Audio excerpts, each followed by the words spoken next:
हमारे खास बुलेटिन खबर दोपहर में आप सभी का स्वागत है। आइए बढ़ते हैं खबरों की ओर। किसानों के 26 जनवरी को दिल्ली आने के मामले पर सुप्रीम कोर्ट में सोमवार को सुनवाई टल गई है। सुनवाई के दौरान सुप्रीम कोर्ट ने कहा कि सरकार इस पर पहले फैसला ले। चीफ जस्टिस एसए बोबडे ने कहा कि मामला पुलिस का है, हम इस पर फैसला नहीं लेंगे। हम मामला फिलहाल स्थगित कर रहे हैं। अब इस मामले की सुनवाई बुधवार को होगी। कोर्ट ने संकेत दिए हैं कि किसानों के दिल्ली आने जैसे विषय पर पहले फैसला प्रशासन को लेना चाहिए। दरअसल सुनवाई के दौरान चीफ जस्टिस दो अलग अलग जजों के साथ बैठे हुए थे। सुनवाई शुरू होने के साथ ही चीफ जस्टिस ने कहा कि हम सुनवाई उसी बेंच में करेंगे जिसने पहले मामला सुना। चीफ जस्टिस ने कहा कि हमारे दखल को गलत समझा गया है। कोर्ट में सुनवाई के दौरान सबसे पहले बीकेयू लोक शक्ति के वकील एपी सिंह ने दलीलें रखी। एपी सिंह ने कहा कि हमें शांति से रामलीला मैदान में बैठने दिया जाए।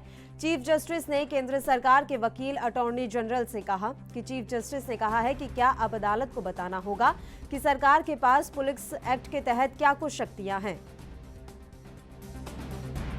और ये लाइव तस्वीरें इस समय आप देख रहे हैं। दरअसल गणतंत्र दिवस की परेड के लिए किसानों की तरफ से तैयारियां जोर शोर से की जा रही हैं। रोजाना उनकी तरफ से पहले प्रैक्टिस की जाती है कि किस तरह से ये ट्रैक्टर मार्च, ये परेड निकाली जाएगी। और इसी कड़ी में ये तस्वीरें आप देख रहे हैं किसानों की तैयारियों की। किसान लगातार तैयारियों में लगे हुए हैं। 26 जनवरी की परेड को लेकर किसान अब इस तरह की तैयारियां कर रहे हैं और पहले से उनके द्वारा प्रैक्टिस की जा रही है।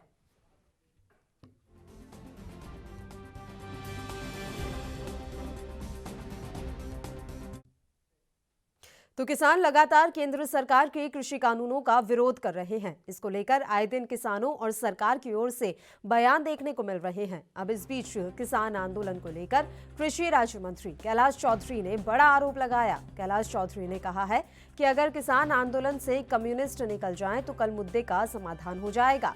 उन्होंने ये भी कहा कि कम्युनिस्ट, कांग्रेस और कुछ राजनीतिक दल नहीं चाहते कि आंदोलन का समाधान हो।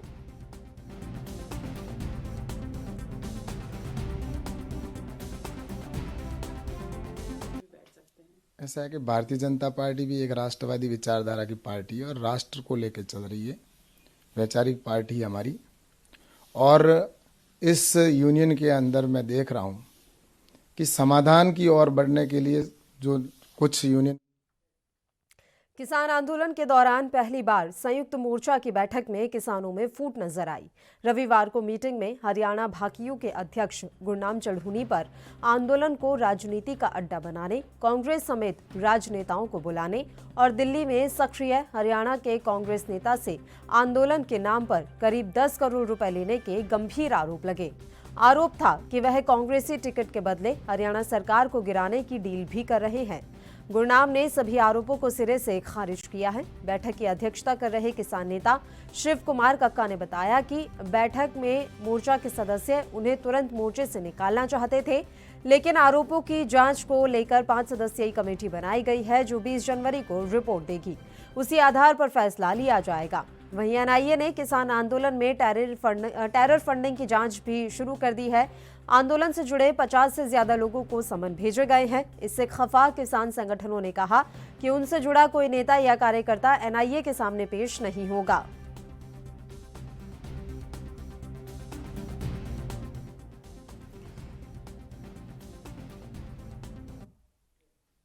तो महाराष्ट्र सरकार में कैबिनेट मंत्री नवाब मलिक के दामाद समीर खान की कोर्ट में पेशी हो चुकी है और एस्प्लेनेड कोर्ट ने समीर खान को 14 दिन की न्यायिक हिरासत में भेज दिया है। वहीं इससे पहले समीर खान का चिकित्सा परीक्षण किया गया, उन्हें ले जाया गया था इसके लिए। वहीं नारकोटिक्स कंट्रोल ब्यूरो ने समीर खान को ड्रग्स मामले के संबंध में 13 जनवरी को गिरफ्तार किया था। 13 जनवरी को समीर खान को एनसीबी की ओर से हिरासत में लिया गया था और इसके बाद उनकी बताई गई कई जगहों पर छापेमारी भी की। समीर खान के बांद्रा स्थित आवास पर छापेमारी की गई। इधर समीर खान का ड्रग्स मामले में नाम सामने आने के बाद नवाब मलिक ने बयान दिया कि कोई भी कानून से ऊपर नहीं है। ड्रग्स मामले में दामाद के गिरफ्तार होने पर महाराष्ट्र के कैबिनेट मंत्री नवाब मलिक ने गुरुवार को कहा कि कोई भी कानून से ऊपर नहीं है और इसे बिना किसी भेदभाव के लागू किया जाना चाहिए। एनसीपी नेता ने किसी भी घटना का उल्लेख किए बिना कहा कि कानून उचित कदम उठाएगा और न्याय जरूर होगा।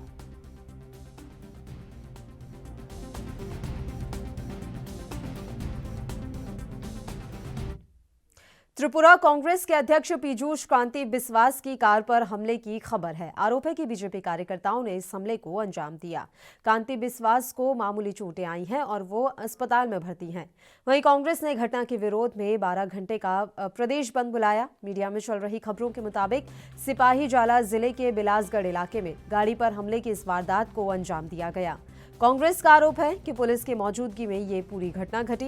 बिलासगढ़ इलाका त्रिपुरा की राजधानी अगरतला से करीब 20 किलोमीटर दूर है। रविवार की सुबह बिसालगढ़ में स्थित कांग्रेस के फील्ड ऑफिस के बाहर ये हमला हुआ।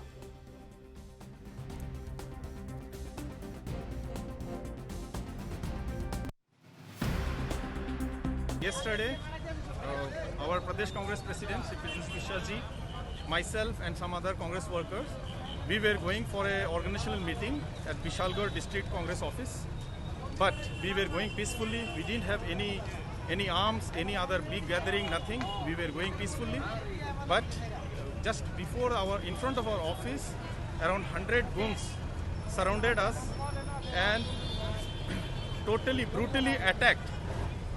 It's a murderous attempt to murder attack. I was witness to that, and Mr. Piyush Mishra was sitting in the front. All the glasses in the car, side glasses, front glasses were broken. You can see the visuals in social media and also yesterday media reports. And in protest to that, the Pradesh Congress Committee had a meeting at Agartala Congress Bhavan and decided for an immediate 12 Congress के बाद अब छत्तीसगढ़ किसान मजदूर महासंघ 23 मार्च को राजभवन का घेराव करेगा। यह घेराव ट्रैक्टर मार्च के जरिए किया जाएगा। इसकी तैयारी जोरों पर शुरू हो गई है। वहीं खेती बचाओ यात्रा बिलासपुर, रायगढ़, महासमुंद, बालोद, गरियाबंद, दुर्ग, बलौदाबाजार, मुंगेली, बेमेतरा, करबदा, राजनांदगांव, कांकेर, कोंडागांव सहित अनेक जिलों में तेज गति से चल रही है। इसके अंतर्गत धान खरीदी केंद्रों और तहसील विकास खंड पर जिला मुख्यालयों में धरना प्रदर्शन, नुक्कड़ सभा का आयोजन किया जा रहा है, जिसमें अधिक से अधिक संख्या में 23 जनवरी को रायपुर चलो का आह्वान किया जा रहा है। छत्तीसगढ़ के 200 किसानों का पहला जत्था सिंघू बॉर्डर दिल्ली में धरने पर है। ट्रेन और अन्य माध्यम से प्रदेश के किसान लगातार दिल्ली कूच कर रहे हैं। इसी कड़ी में 17 जनवरी को भी किसानों का एक और जत्था ट्रेन से दिल्ली रवाना हुआ।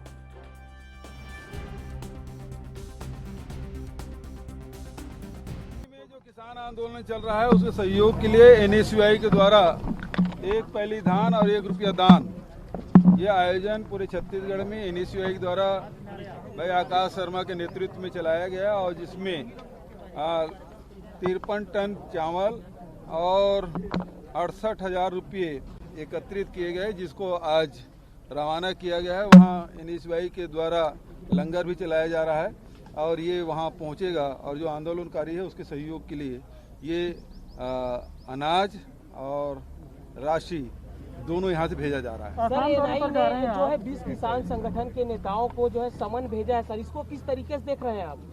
भारतीय जनता पार्टी जब भी कोई आंदोलन होता है तो उसे बदनाम करने की कोशिश लगातार करते रहते हैं। उस आंदोलन को भी कहा गया है पाकिस्तानी समर्थक है, चीनी समर्थक है, आतंकवादी है, खालिस्तानी है और इस प्रकार से तमाम आरोप उन पे लगाए गए। फिर भी किसान डटे रहे। फिर इन्होंने आरोप लगाया कि आड़तियों के ही दलाल हैं, ये किसान नहीं है बल्कि दलाल हैं। इस प्रकार के भी आरोप लगाए गए और उस समय जितने भी आड़ती हैं उनके घर में भी IT के छापे पड़े और अब जाके जो किसान आंदोलन जो नेतृत्व कर रहे हैं उनके घर में NIA के भी नोटिस दिया गया है। मैं समझता हूं कि कितना भी कोशिश कर ले दबाने की, मैं नहीं समझता कि वहाँ के किसान। टीवी पत्रकार अर्नब गोस्वामी की कथित व्हाट्सएप चैट बाहर आने के बाद से सियासी बयानबाजी जारी है। अब ऐसे में शिवसेना के राज्यसभा सांसद संजय राउत ने बयान दिया है और राष्ट्रीय सुरक्षा में इसे सेंध बताया है। इसके अलावा उन्होंने और क्या कुछ कहा है, आइए आपको सुनाते हैं।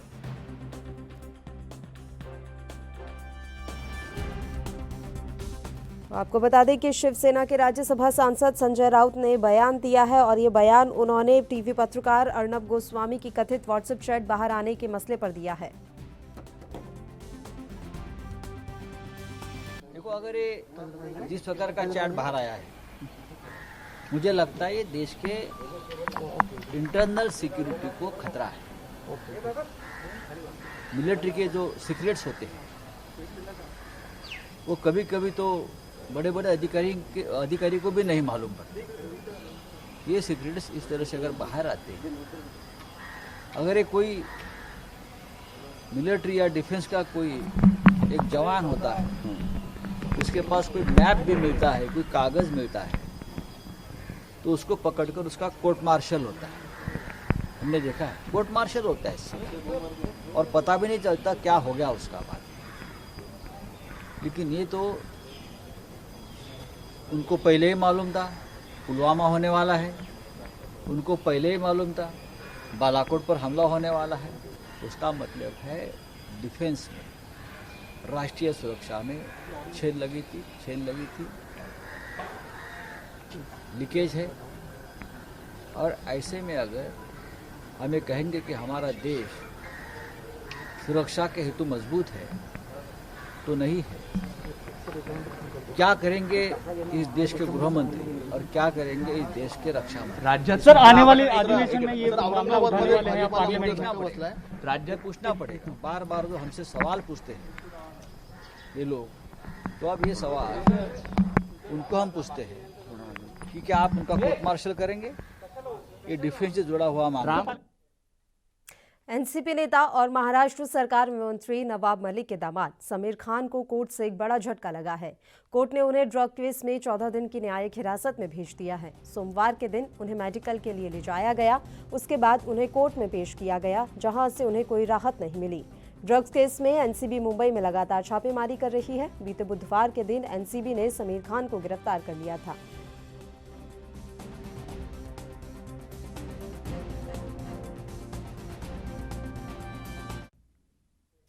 महाराष्ट्र के पंचायत चुनाव के नतीजे आज आ रहे हैं। अभी तक के रुझानों में सत्ताधारी शिवसेना आगे चल रही है, लेकिन बीजेपी कांटे की टक्कर देती नजर आ रही है। महाराष्ट्र की 14,234 ग्राम पंचायतों की 12,711 सीटों पर 15 जनवरी को हुए चुनाव की गिनती की जा रही है।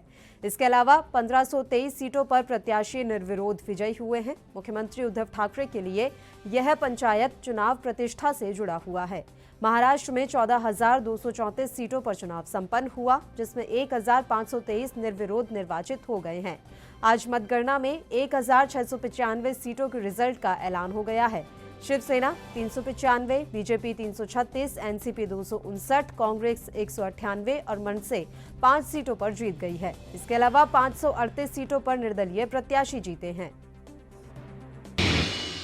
यूपी के अयोध्या में भगवान राम का वंशज बता रहे क्षत्रिय महासभा के राष्ट्रीय अध्यक्ष राजा राजेंद्र सिंह ने एक बड़ा दावा किया है। राजेंद्र सिंह ने दावा किया है कि कुल के वंशजों द्वारा पूजन अर्चन न किए जाने के कारण राम जन्मभूमि परिसर में मंदिर निर्माण के दौरान जमीन धंस गई है। उन्होंने बताया कि राम जन्मभूमि परिसर को क्षत्रिय समाज की पुश्तैनी संपत्ति है।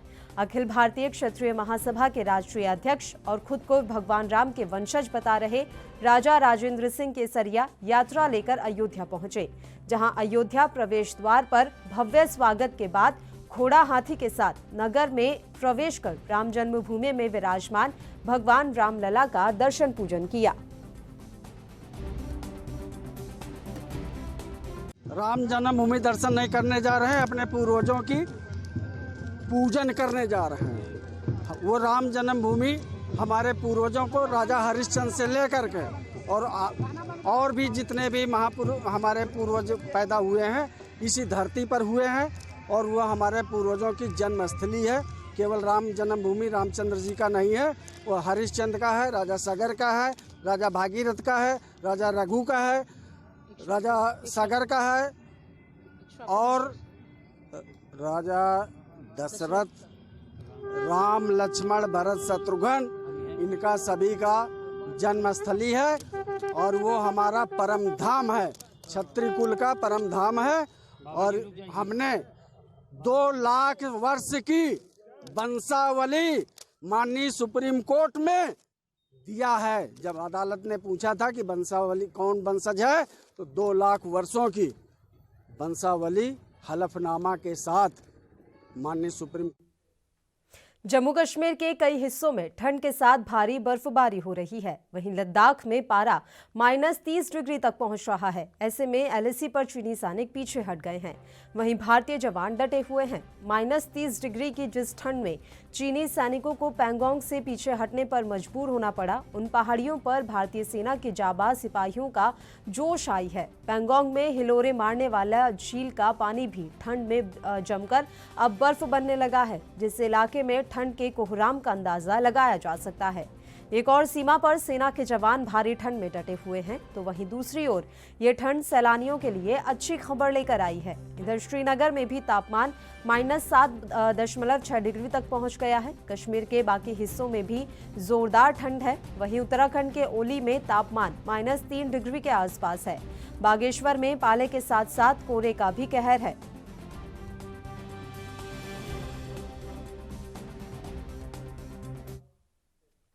यूपी के लखनऊ के चारबाग रेलवे स्टेशन में सोमवार सुबह उस वक्त हड़कंप मच गया जब शहीद एक्सप्रेस के 2 कोच पटरी से उतर गए।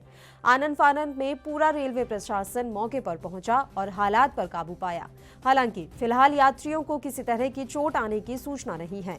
बोगियों को पटरी पर लाने का काम शुरू कर दिया गया है। घटना सोमवार सुबह 7:45 बजे की है। अमृतसर से जयनगर जाने वाली ट्रेन शहीद एक्सप्रेस चारबाग रेलवे स्टेशन पहुंची। यहां कुछ यात्री उतरे और जयनगर जाने के लिए कुछ यात्री ट्रेन में चढ़े। स्टेशन से निकलकर कुछ दूर चलते ही ट्रेन की 2 बोगियां पटरी से उतर गई, जिससे हड़कंप मच गया। ट्रेन के झटके से रुक जाने की वजह से सो रहे यात्रियों की नींद टूट गई। आनन फानन में कंट्रोल रूम के जरिए रेलवे प्रशासन को सूचना मिली कि 2 बोगियां पटरी से उतर गई है, जिसके बाद रेलवे अधिकारी मौके पर पहुंचे। इन बोगियों में 100 से अधिक यात्री थे। हालांकि यात्रियों को कोई चोट नहीं आई है। ट्रेन की स्पीड कम थी, इस वजह से बड़ा हादसा होने से टल गया। ये 4674 गाड़ी थी जो अमृतसर से जयनगर जा रही थी। ये लखनऊ प्लेटफॉर्म नंबर 1 से 7:35 के आसपास चली थी और 7:40 पे हम लोगों की सूचना मिली कि ये पहले क्रॉसओवर पे जो नॉर्थ लाइन की तरफ जाता है उस पे इसके 2 डब्बे गिर गए। इसमें यात्री ज़्यादा नहीं थे। दोनों कोचेज में मिला के 155 के करीब यात्री थे। उनको अन्यत्र व्यवस्था करके और ट्रेन को आगे और पीछे के पोर्शन काट के प्लेटफॉर्म नंबर 7 से चला जाने की व्यवस्था की गई। यात्रियों के लिए जलपान की व्यवस्था की गई और किसी प्रकार की जान माल की हानि नहीं हुई है और किसी को भी चोट नहीं लगी, क्योंकि ये गाड़ी यार्ड से चली ही थी तो इसकी गति मात्र 8 से 10 किलोमीटर के। बिहार में रुपेश सिंह हत्या मामले पर बिहार के पूर्व डिप्टी सीएम सुशील कुमार मोदी ने कहा कि मामले में अपराधी कोई सूत्र छोड़कर नहीं गए हैं। बिहार पुलिस पर भरोसा रखिए। बिहार पुलिस सीबीआई से भी ज्यादा सक्षम है। मामले की निगरानी खुद सीएम कर रही है। हमारी सरकार अपराधियों को संरक्षण नहीं देती।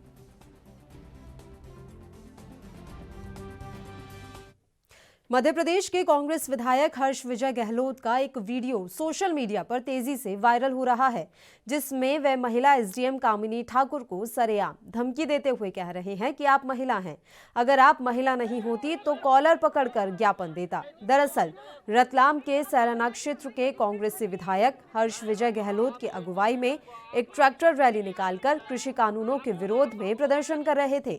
प्रदर्शन के बाद विधायक प्रशासन को एक ज्ञापन सौंपना चाहते थे। इसी दौरान महिला एसडीएम को ज्ञापन लेने और बाहर आने में थोड़ी देर हो गई तो विधायक जी ने अपनी भड़ास एसडीएम पर निकालकर सरेआम धमकी दे डाली, जिसका वीडियो सोशल मीडिया पर तेजी से वायरल हो रहा है।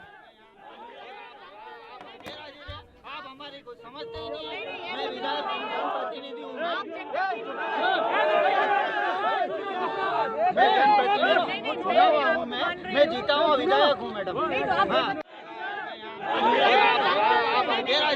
आप हमारी को समझते ही नहीं है। मैं विधायक जनप्रतिनिधि हूँ। मैं जनप्रतिनिधि चुना हुआ हूँ।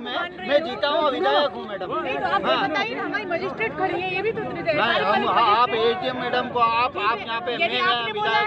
आप यूँ तो आप बाबू को पहुँचा देती, किसी को पटवारी को पहुँचा देती। ज्ञापन को ऐसे थोड़ी ना कोई बाबू ले लेगा। मैडम थोड़ा आप महिला हैं, आप महिला हैं। तो ऐसा कोई पुरुष होता नहीं तो कॉलर पकड़ के देता मैं ज्ञापन। आप महिला हैं, तो ऐसा कोई पुरुष होता नहीं तो कॉलर पकड़ के देता। उत्तर प्रदेश के इलाके में हो रही बर्फबारी का असर अब चारों तरफ नजर आ रहा है। आपको बता दें कि लगातार बर्फबारी के कारण ठंड का कहर जो है बढ़ता जा रहा है। उत्तर प्रदेश के कई इलाकों में जो है ठंड का असर देखने को मिला। शहर के लोग बढ़ी हुई ठंड के बीच ठिठुरते नजर आए। दरअसल हिमालय के इस पहाड़ी इलाके की वजह से मैदान सबसे ज्यादा प्रभावित होते हैं, जिसके चलते लोगों को सुबह के वक्त काम करने में परेशानी आती है। वहीं ठंड ने लोगों की परेशानी बढ़ा भी रखी है। लोगों से बातचीत के दौरान पता चला कि उन्हें आवाजाही में काफी दिनों से दिक्कतों का सामना करना पड़ रहा है। मौसम विभाग की माने तो कुछ दिनों तक यही ठंड का प्रकोप देखने को मिलेगा।